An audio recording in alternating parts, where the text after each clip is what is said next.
Unidade 4. Revoluções de ideologia e tecnologias no Ocidente moderno. Aula 16.1. Conteúdo: a Revolução Francesa. Habilidade: identificar as origens e as consequências da Revolução Francesa na promoção política da burguesia.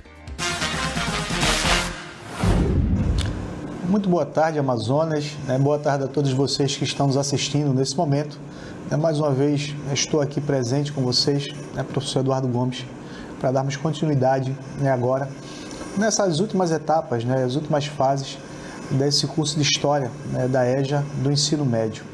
É sempre um prazer estar com vocês, professores presenciais, alunos, comunitários. Espero que o curso tenha agradado vocês, tenham servido para que vocês pudessem assimilar novos conhecimentos. Estamos chegando ao fim. Hoje é a nossa última aula. Teremos mais uma aula de revisão e avaliação na segunda-feira. Espero que vocês tenham gostado e bola para frente, a vida continua. Vamos então para fazer uma breve revisão do que nós vimos ontem, nas aulas de ontem. Na sequência, veremos o nosso desafio do dia e a primeira aula dessa tarde. Vamos lá.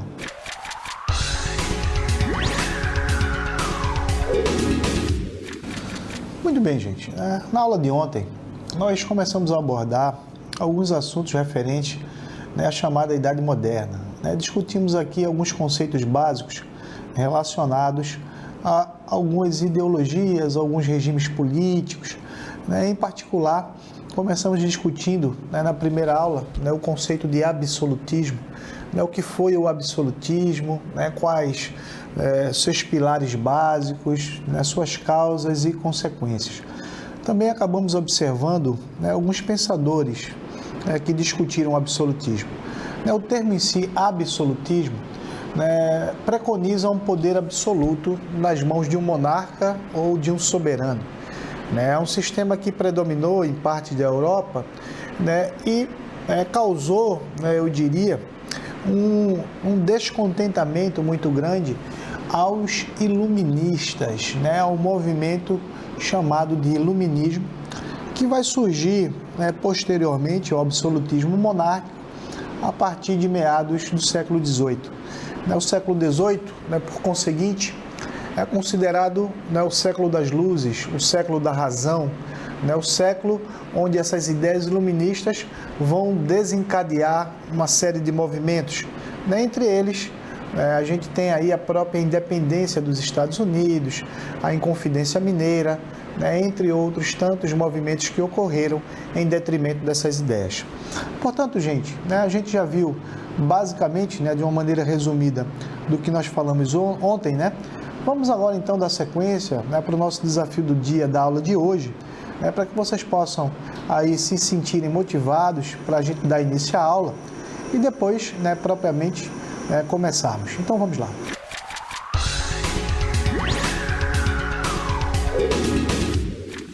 Muito bem, pessoal. Preste atenção mais uma vez. Estou deixando aí para vocês uma pergunta aberta. Eu percebi, ao longo dessas aulas, desse contato com vocês, que quando é uma questão aberta, que não é uma questão de múltipla escolha, vocês têm um pouco mais de dificuldade, mas isso é bom, de certa forma, na medida em que o estímulo a vocês raciocinarem, pensarem e colocarem suas ideias no papel, e depois falar, compartilhar essas ideias conosco, isso aí é necessário, porque desenvolve o senso crítico, desenvolve até mesmo outras habilidades que vocês possam ter. A pergunta é a seguinte, preste atenção. A Revolução Francesa foi composta pela ação de diversos grupos. Os principais foram os girondinos e seus rivais, os chamados jacobinos. Que tal identificarmos as diferenças entre eles? Ou seja, o que eram e defendiam os girondinos e o que eram e o que defendiam os jacobinos. Então, vocês vão ficar com esse desafio. Durante essa primeira aula, nós vamos fazer uma classificação acerca desses dois povos, desses dois grupos, e na sequência, quando vocês chegarem na interatividade final, terão oportunidade de responder. Então vamos agora, né, para a primeira aula dessa tarde.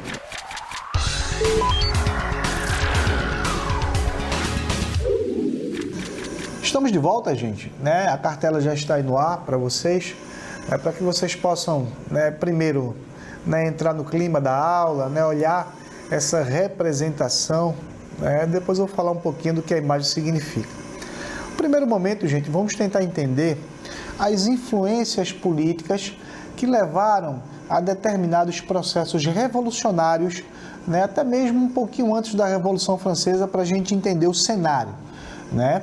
A gente vai ter, por exemplo, nos anos ali, né, de 1600, né, século XVII, né, a chamada Revolução Inglesa, né, que é uma revolução que vem antes, evidentemente, da Revolução Francesa e vai, né, de certa forma, ser impulsionada pelo um movimento republicano, né, a tentativa de tornar um regime absolutista monárquico, lá do rei Carlos I, em uma república, né? Isso de fato ocorreu lá pelos anos de 1660. Então, gente, essa imagem aí é uma representação da decapitação, né, do rei na época, o rei Carlos I, sendo, né, tirado sumariamente do trono e, né, dessa forma, né, decapitado sumariamente. Os regimes, né, na antiguidade, esses regimes absolutistas, eles não contavam, né, de hipótese alguma com a simpatia dos racionalistas, né, com a simpatia também dos iluministas, não tinha essa simpatia, né? O movimento iluminista, por exemplo, ele era antirreligioso, né, ele era antidogmático. Então é a partir daí que a gente vai perceber que uma série de outros governos vão acabar também caindo na Europa, né, como é o caso do próprio rei da França, que durante a Revolução Francesa também chegará a ser decapitado. Entre outras influências, nós também tivemos a Revolução Americana, né, gente? Que nós tratamos ontem com a independência dos Estados Unidos, né, a partir de 1776. Na independência dos Estados Unidos, né, a gente até se aprofundou mais nesse assunto. Os Estados Unidos, inicialmente, né, foi colonizado pela Inglaterra, né, a partir, né, de uma colônia, de um processo de povoamento, né, nas colônias do norte, em um processo de exploração nas colônias do sul. Aquela área, aquelas 13 colônias que pertenciam à Inglaterra foram chamadas de Nova Inglaterra, inclusive, mas também, né, a gente percebeu ao longo da aula que ocorreram vários embates, né, ocorreram também algumas revoluções, né, por assim dizer. Entre elas, a gente vai ter, por exemplo, a questão, né, da revolta do chá, né, que alguns comerciantes vão saquear, né, navios ingleses que traziam chá, né, pela imposição da Inglaterra, por exemplo, só poderia se comercializar produtos oriundos de lá, né, os pequenos agricultores, comerciantes das 13 colônias, ou seja, alguns colonos, não poderiam comercializar a própria mercadoria que era produzida, tá, em solo norte-americano. E isso acabou gerando uma revolta. Nesse episódio, né, que a gente classifica como a festa do chá de Boston, aconteceu, por exemplo, né, uma coisa emblemática. Alguns comerciantes, né, se fantasiaram de índios e saquearam, né, mais de 3 centenas de caixas de chá que vieram, né, lá da própria Inglaterra. Então, é a partir daí que a gente vai perceber que essa insatisfação, né, com o processo colonizatório, essa insatisfação com, né, os regimes absolutistas na Europa, não foi uma exclusividade apenas da França, mas também de outros locais. Né, a gente vai ter ainda, né, a própria república baseada na primeira Constituição, né, essa república norte-americana, né, os colonos, a série de leis que foram promulgadas, né, impostas ali, não diria promulgadas, né, eu diria outorgadas, né, pelo próprio governo inglês, dentro das 13 colônias norte-americanas, foram classificadas inclusive como leis intoleráveis, né, eles não toleravam mais tanta cobrança de impostos. Então é a partir daí que a gente vai ter no primeiro momento, né, essa proclamação, né, da independência norte-americana e, por conseguinte, também nós teremos, né, essa própria independência baseada na sua Carta Magna, né, na sua Constituição. E indo para a França agora, gente, já que a gente deu um aparato geral do contexto, né, vamos agora observar a França, né, ali a partir do século XVIII, né, os anos 1700 em diante. Nós tínhamos uma conjuntura, pessoal, de autoridade do rei contestada. Então, o que seria essa autoridade do rei? A França também vivia num regime de absolutismo. A gente tinha um rei, na época, né, o Luís XVI, com, eu diria até certo ponto, uma postura de inexperiência, né, um rei jovem, né, um rei que acabou não cativando seus súditos, né, e também essa própria, né, monarquia francesa também começou a ser muito contestada pela alta cobrança de impostos que faziam para manter os luxos da corte. É a partir daí que a gente vai ter, né, eu diria, uma nova classe, né, que vai, né, de certa forma, ir de encontro, né, vai protestar, vai reivindicar essas regalias, esse luxo, essa ostentação, né, que os membros da corte, né, acabavam demonstrando. Também é a partir daí que a França em si entra num período de crise financeira e também de crise de produção de alimentos. O ministro das Finanças, por exemplo, o Jean Colbert, começou a questionar, inclusive, algumas atitudes, do próprio rei, do próprio Luís XVI, sem muito sucesso. Como o rei tinha poderes absolutos, vocês podem perceber que esse absolutismo lhe conferia, essa autoridade para mandar e desmandar. Então, quem se opusesse ao rei naquela época, estava correndo um sério risco, de sofrer, punições, até mesmo a morte. Porém, gente, para a gente entender, como era essa sociedade, eu trouxe para vocês, na sequência, uma imagem, já está aí na tela, que a gente observando num primeiro momento fica até confuso, o que será isso? 2 pessoas em cima de um velho, será que é isso? Não, gente, se a gente observar com mais clareza, com mais profundidade, a gente vai ver que isso é uma charge que ironiza a divisão social francesa, os chamados 3 estados, que são classes com direitos diferentes, diferenciados. Tínhamos o chamado primeiro estado, que era representado pelo clero, por membros ou membros da alta cúpula da Igreja Católica. E a gente vai ver essa representação a partir desse primeiro cidadão, desse primeiro personagem que está aí montado em cima desse velhinho. Depois eu vou dizer quem é esse velhinho. O segundo personagem, que aparece na imagem é a representação da nobreza, o que a gente caracterizava como segundo estado. Ou seja, esse segundo personagem que está atrás, do membro do clero, provavelmente um nobre com suas roupas extravagantes, bancada pelos impostos extravagantes e absurdos que eram cobrados ao terceiro estado, aos burgueses, aos camponeses e aos artesãos. Esse terceiro estado é justamente esse velhinho, gente, aí cansado, acabado, sendo explorado. Hoje em dia, se eu fosse me classificar entre essa divisão social, um professor de ensino médio fundamental, eu estaria também nessa condição de terceiro estado, explorado, ali cansado, sobrecarregado. Então a gente tem uma conjuntura de determinadas classes sociais que estão dentro desse contexto de terceiro estado. Entre eles a própria burguesia, os camponeses, os artesãos e eu insiro aí também os professores. Já o processo, gente, de Revolução Francesa em si, a gente vai ter alguns eventos específicos, ocorridos na França ali no ano da Revolução, a partir de maio de 1789 até novembro de 1799.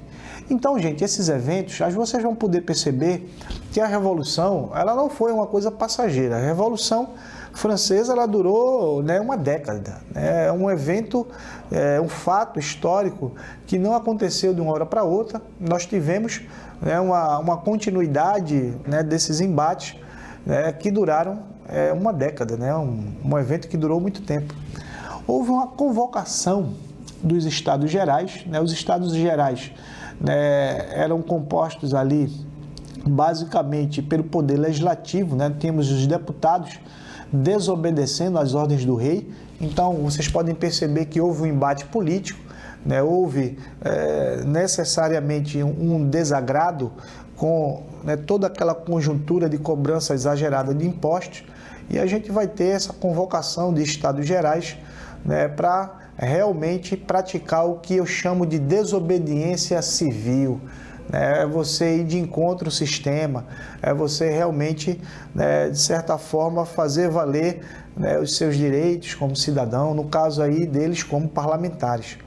E no dia 14 de julho de 1789, teve outro episódio, né, que marcou, né, eu diria que de forma significativa, né, esse preparativo, né, os preparativos para a Revolução, que foi justamente a queda da Bastilha. Né? A gente vai ter essa data, né, uma data emblemática, né, o 14 de julho de 1789. Essa Bastilha, gente, era uma prisão, tá? Era um reduto de presos políticos que eram colocados ali, né, por ordem do rei, e foi tomada pelos revolucionários, né? A Bastilha foi queimada, né? Muita gente fugiu, então foi um caos naquele momento. Eu trago inclusive na sequência algumas imagens, né, para que vocês tenham noção, né, de o que era a Bastilha e como ela ficou no período da revolta. Né? Vocês podem perceber, gente, né, que era uma construção, né, uma fortificação que tinha o objetivo de colocar os desafetos reais nela. Portanto, quando houve ali o prenúncio da Revolução, uma das primeiras atitudes, né, foram ali, né, na realidade, foi a libertação, né, daqueles presos políticos, né, um fato que a gente classifica dentro desse período como queda da Bastilha. Então, a gente vai ter esse fato emblemático dentro da historiografia francesa. Para que a gente, pessoal, entre no clima agora, né, um pouco em relação a como ficou a França depois, inclusive, da Revolução, né, a gente vai ter um general muito jovem que vai emergir nesse cenário, né, o Napoleão Bonaparte, que vai assumir o poder, inclusive, depois da Revolução. Vamos conhecer um pouco esse personagem. Lá mais adiante eu vou falar um pouco mais dele, mas ele vai começar, né, a aparecer nesse cenário, né, e é importante que a gente saiba, né, interligar esses pontos. Vamos lá.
Muito bem, gente. Vocês puderam ver, né, a atuação, né, das tropas comandadas pelo Napoleão Bonaparte, né, ao som da Marselhesa, né, que é o hino francês, né, um hino belíssimo, inclusive. E, gente, lembram-se para vocês, né, que eu deixei lá atrás, né, um desafio do dia? Preste atenção agora naqueles grupos, né, que eu acabei, né, perguntando, questionando a vocês. Nós tínhamos uma divisão desses grupos revolucionários, tá? Os que queriam, né, e os que não queriam necessariamente essa revolução. A gente pode colocar dessa forma. Nós tínhamos os girondinos, né, que faziam parte da alta burguesia. tá? Eram grandes comerciantes, eram pessoas, né, que tinham alto poder aquisitivo. Por outro lado, nós tínhamos os jacobinos. Os jacobinos eram intelectuais, tá? Eram pequenos burgueses, né? Eram pessoas que acreditavam na revolução, né? Que fizeram a revolução praticamente acontecer. Entre esses grupos de jacobinos, nós temos aí alguns personagens que nós poderemos destacar. Entre eles, nós temos o Marat, tá? O Jean-Paul Marat, né? Ele é francês, é dessa forma que se pronuncia. O Jean-Jacques Danton e o Maximilien Robespierre.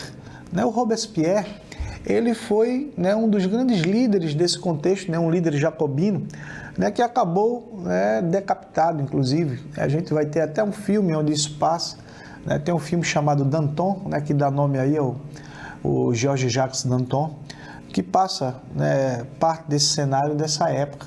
Né? Quem quiser, inclusive, procurar na internet, tem disponível no YouTube, né, o nome do filme, Danton, é um filme muito bom para que a gente possa, né, observar essas questões. Tínhamos também, gente, um grupo de revolucionários, os sans-culottes. Né? Eram camponeses, artesãos, eram pessoas mais humildes, mais simples, mas também que lutavam pela causa da revolução, até mesmo por eles serem grandes atingidos, né, nesse processo. E os eventos que se seguiram, né, durante os anos da Revolução, eu também trago para vocês na sequência, tá? No ano de 1789, né, no início da Revolução, o rei Luís XVI passou a dividir o poder com a Assembleia Nacional, fato até então inédito, né, pela pressão, inclusive, na época, ele acabou cedendo, né, nesse primeiro momento. Houve também a Declaração dos Direitos do Homem, né, que passou a vigorar como lei, ou seja, um ganho, né, a gente vai ter a partir daí. E um ano depois, em 1780 e 1790, né, a gente vai ter a igreja perdendo propriedades, né, a igreja perdendo também parte do seu poder, né, da sua hegemonia na França. Já em 1792, né, o rei Luís, né, o rei Luís XVI, ele é preso com toda a sua família. Né, a gente vai ter, né, então, eu diria que as tensões começam a se acirrar, né, vários eventos começaram a enunciar o que viria por vir, né, o que estaria, né, por vir. A gente vai ter disputas ferrenhas entre grupos, tá? E a partir do início da Era do Terror, que é a Era das Decapitações, tá? A gente teve um governo de convenção nacional. Né? A partir dessa convenção nacional foi decidido que a família real deveria ser executada. Né? A gente viu ali que o rei Luís XVI foi preso com sua família e eles acabaram sendo executados, gente. A França, ela é atacada, né, por monarquias de outros países vizinhos e, né, eu diria que a situação acabou, né, se tornando um caos, né, praticamente insustentável. Então, gente, vamos ver como foi a morte do Luís XVI. Eu preparei um vídeo para que vocês possam realmente ter essa noção. Vamos lá.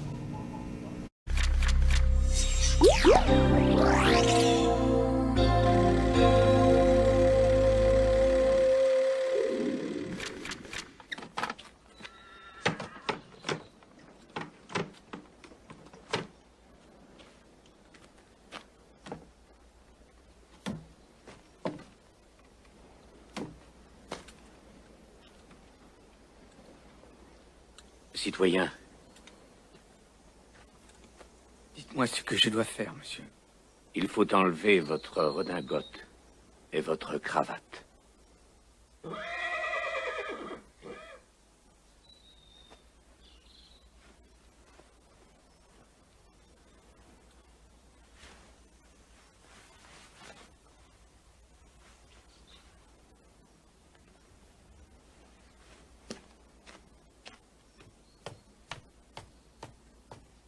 Ce n'est pas nécessaire, monsieur.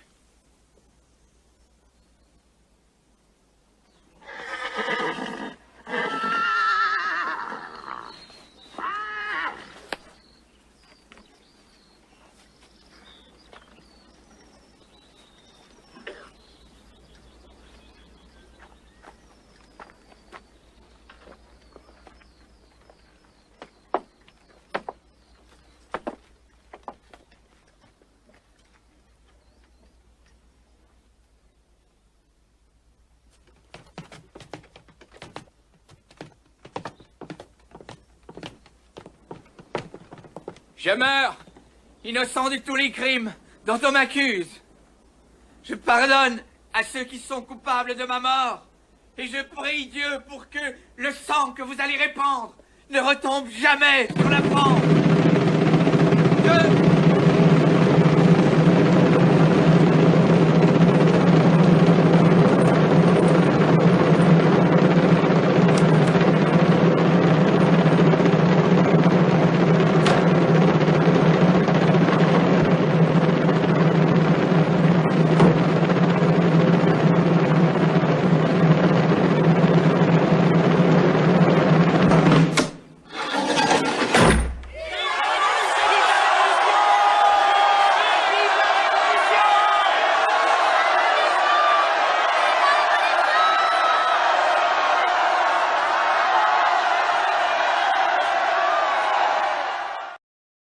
Muito bem, gente. Vocês já viram agora, né, como foi a execução do Luís XVI.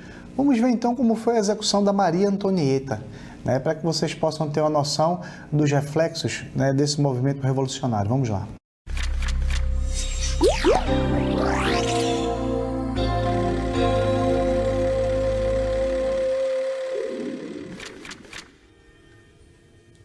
Ave Maria, retribue servo tuo, vivifica me, et custodiam sermones tuos. Sancta Maria, Mater Dei, ora pro nobis peccatoribus, nunc et in hora mortis nostrae. Amen.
Puderam perceber, pessoal, né, que a Revolução literalmente, né, cortou cabeças, né, entre elas as cabeças da própria família real.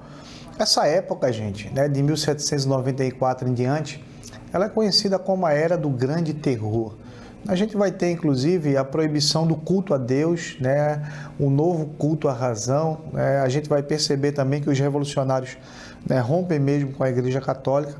O Danton, né, que foi um lá dos jacobinos que eu falei para vocês, né, que também foi insurgente, acabou sendo julgado, né, sumariamente. A gente vai ter o auge do poder, né, de outro revolucionário nesse período, né, chamado de Robespierre, né, que eu também citei para vocês, juntamente com o Marat, né, e com o Danton. E os eventos finais da Revolução, né, eles giraram em torno, basicamente, tá, da volta do poder dos jacobinos, né, que acabaram executando o Robespierre, né, aliás, dos girondinos. Né? Os girondinos eram os grandes comerciantes, tá, gente, que faziam parte da alta classe burguesa. Né? Eles já acabam, né, executando o Robespierre, voltando ao poder, né, formado uma junta, né, chamada Junta da Salvação Pública, para tentar, né, de certa forma, salvar a França.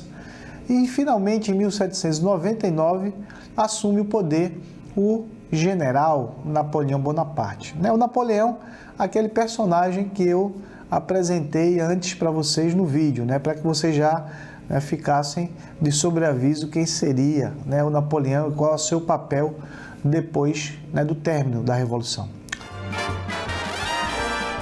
A sua aula continua no próximo vídeo.